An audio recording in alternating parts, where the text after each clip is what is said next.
My name's Tim. I'm one of the co-founders of San Juan Island Brewing Company.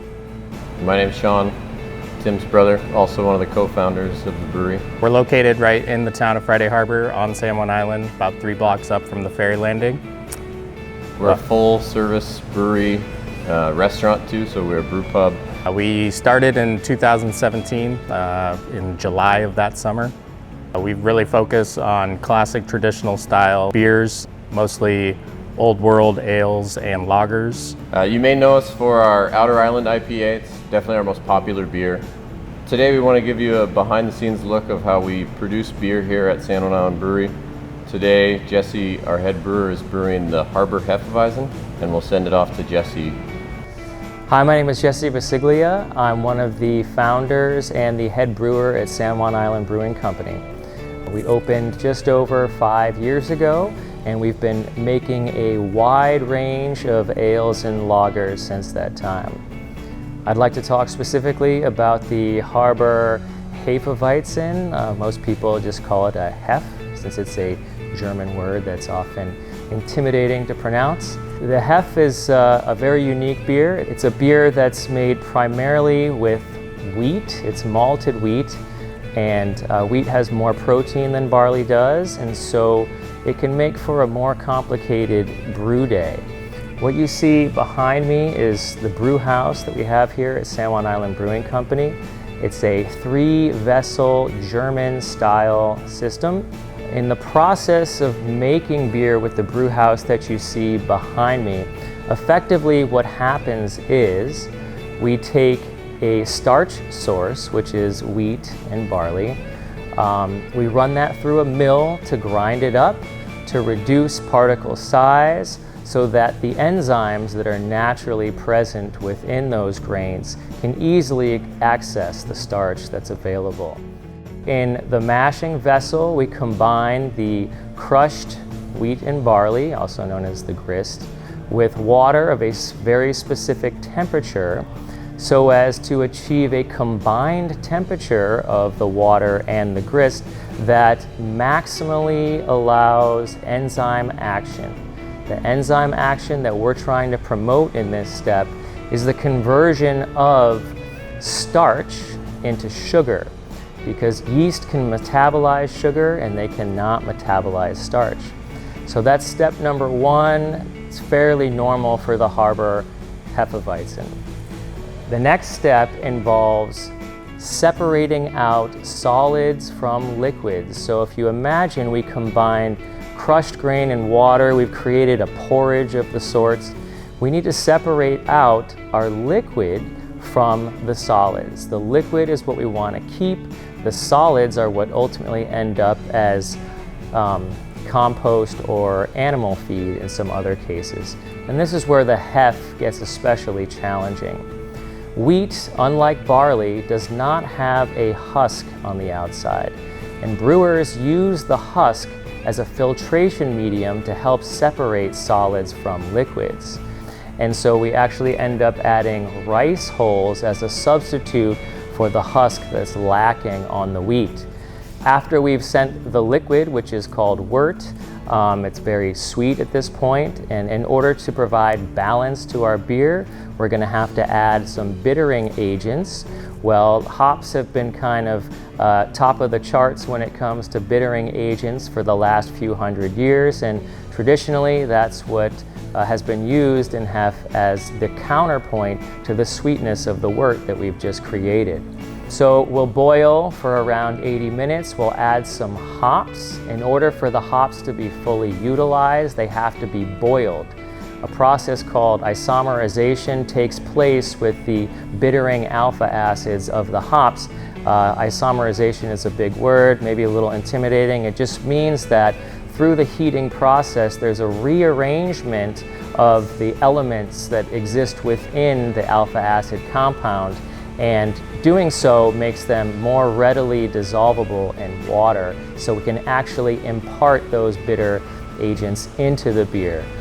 After we're done boiling the wort for 80 minutes and adding our hop additions, we're going to send it to the whirlpool. Remember, in an earlier step, we spent a lot of our time and energy separating solids out from liquids, and when we made our hop addition, we added a bunch of hop material, vegetal matter, that we want to separate out. In addition to that, a lot of the protein that's made it over to the boiling kettle is going to break or come out of solution in the boiling process, and that's something we don't want to send to the fermenter where the yeast are patiently waiting.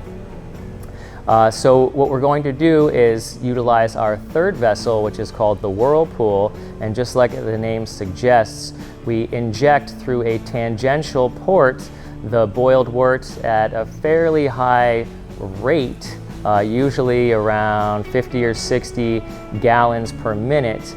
And because it comes in at a tangent, it swirls around, creates a vortex in the middle that draws in that vegetal material from the hops and the protein that's called hop break that's broken out of suspension. Once we let that rest, we'll start sending the wort to the fermenter. However, it's still very close to boiling, which would kill the yeasts that are waiting happily for us. So we have to run it through a heat exchanger, which is a series of plates whereby you run cold water one direction and the hot wort the other direction, and in doing so, heat gets transferred from the hot wort to the cold liquor, cooling it down to a temperature that's appropriate for our yeasts. The yeasts are really the star of the show when it comes to the Hefeweizen. It's a very unique yeast strain that works very quickly and produces a number of flavor compounds that aren't typical in terms of comparison to other ale and lager yeasts. Most notably, the banana character that most people associate with Hefs. In addition to the banana ester produced by the Hef yeast, it also produces a clove-like character, which is the result of a phenol that is produced by this strain. So the Harbor Hef is a beer that ferments very quickly relative to other beers because of the very active yeast strain that we're using. It will be somewhere between 2 to 3 weeks in the tank. Fermentation will be over in a couple of days, but we give the beer some time to condition for those flavors to kind of blend, round out. It just makes for, overall a more enjoyable beer to give it some time. From there, it all depends. Some of the batches of Hef that we make will end up in kegs and be sold here in the brewery, but it's a popular beer as well. Our distributors take a lot of it, so it ends up in various restaurants and other bars. Some of the Hef will end up in cans as well. And so the Hef that ends up in cans, some of that ends up in the grocery stores and other venues here on island. Thanks for paying attention. I hope you guys learned a thing or two about what we do here at San Juan Island Brewing Company, and specifically the process of making the German-style Hefeweizen. Feel free to come out here and see us on San Juan Island. If Hef isn't your thing, we produce in the course of a year probably close to 30 other styles as well. So again, thank you for your time and come out and see us.